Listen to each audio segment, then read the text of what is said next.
ಸ್ವಲ್ಪ ಇದನ್ನ ಬೇರೆ ರೀತಿಯಲ್ಲಿ ನೋಡ್ತೇವೆ. ಊರಲ್ಲಿ ಕಾರ್ಯಕ್ರಮಗಳು ತುಂಬಾ ಇವೆ. ಈಗ ಪ್ರತಿ ಊರಿನಲ್ಲೂ ಒಂದೊಂದು ಸಂಭ್ರಮಗಳಾಗ್ತಾ ಇದೆ. ಬಹುಶಃ ಅಭಿಮತ ಸಂಭ್ರಮದಿಂದಾಗಿ ಅದು ಸಾಂಕ್ರಾಮಿಕವಾಗಿ ಹಬ್ಬುತ್ತಾ ಏನೋ ಗೊತ್ತಿಲ್ಲ. ಊರಿನಲ್ಲಿ ಬೈಂದೂರಿಂದ ಬದಿಯಡ್ಕದವರೆಗೆ ಪ್ರತಿ ಊರಿನಲ್ಲೂ ಕಾರ್ಯಕ್ರಮ ಆಗ್ತಾ ಇದೆ. ಅದೊಂದು ಒಳ್ಳೆ ಲಕ್ಷಣವೇ. ಯಾಕಂದ್ರೆ ಊರಿನಲ್ಲಿ ಈ ರಾಜಕೀಯವಾಗಿ ಅಥವಾ ಅಲ್ಲಿನ ವಿಷಯಗಳಿಗೋಸ್ಕರ ಸಮಾಜ ಒಡೆದು ಹೋಗುತ್ತಿರುವಂತ ಕಾಲದಲ್ಲಿ ಎಲ್ಲ ಮನಸ್ಥಿತಿಯವರು ಒಂದು ಒಟ್ಟಾಗಬೇಕಾದ್ರೆ ಪ್ರತಿ ಊರಿನಲ್ಲಿ ಒಂದಿಷ್ಟು ಕಾರ್ಯಕ್ರಮ ಆಗುವಂತಹದ್ದು ಒಳ್ಳೇದೇ.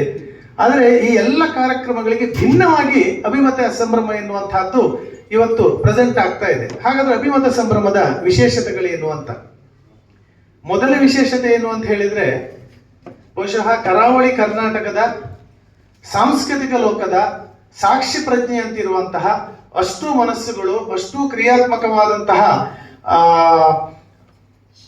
ಮನಸ್ಸುಗಳು, ಮತ್ತೆ ಆ ಒಂದು ಟೀಮ್, ಕ್ರಿಯೇಟಿವ್ ಟೀಮ್, ಅಷ್ಟು ಜನ ಒಟ್ಟಾಗಿರುವಂತಹ ಒಂದು ತಂಡ ಅಂತಿದ್ರೆ ಬಹುಶಃ ಆಳ್ವಾಸ್ ಬಿಟ್ರೆ ಅದು ಈ ಅಭಿಮತ ತಂಡವೇ.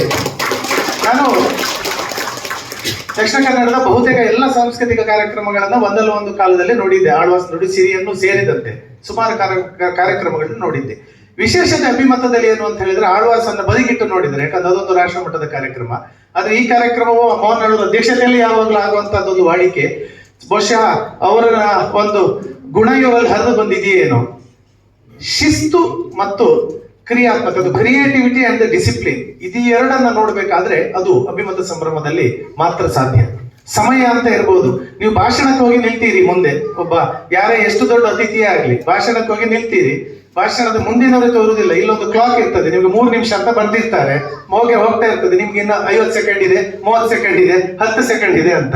ಎಷ್ಟೇ ದೊಡ್ಡ ಒಂದು ಅತಿಥಿ ಆದರೂ ಅವನು ಸಹ ಅವನ ಸಮಯದ ಮಿತಿಯಲ್ಲೇ ಮಾತನಾಡಬೇಕು ಎನ್ನುವಂತ ಆ ಪ್ರಜ್ಞೆಯನ್ನ ಸಹ ಆ ಒಂದು ವೇದಿಕೆಯಲ್ಲಿ ಅದನ್ನ ಬಹುಶಃ ಪ್ರಪ್ರಥಮವಾಗಿ ಅದನ್ನ ಅಳವಡಿಸಿದ್ದಿದ್ರೆ ಅದು ಅಭಿಮತ. ಇಲ್ಲ ಅಂತ ಹೇಳಿದ್ರೆ ಭಾಷಣಗಳ ಸಂತೆ ಆಗುತ್ತದೆ. ಅವರವರ ಇಷ್ಟ ಬಂದಷ್ಟು ಮಾತನಾಡುವಂತಹದ್ದು ಒಂದು ವಾಡಿಕೆ ಆಗಿರುವಂತಹ ಈ ಕಾಲಘಟ್ಟದಲ್ಲಿ ಅತಿಥಿಗಳನ್ನೂ ಸಹ ಒಂದು ನಿರ್ದಿಷ್ಟವಾದ ಚೌಕಟ್ಟಿನಲ್ಲಿ ಇಟ್ಟಂತಹ ಕಾರ್ಯಕ್ರಮ ಅದು ಅಭಿಮತ.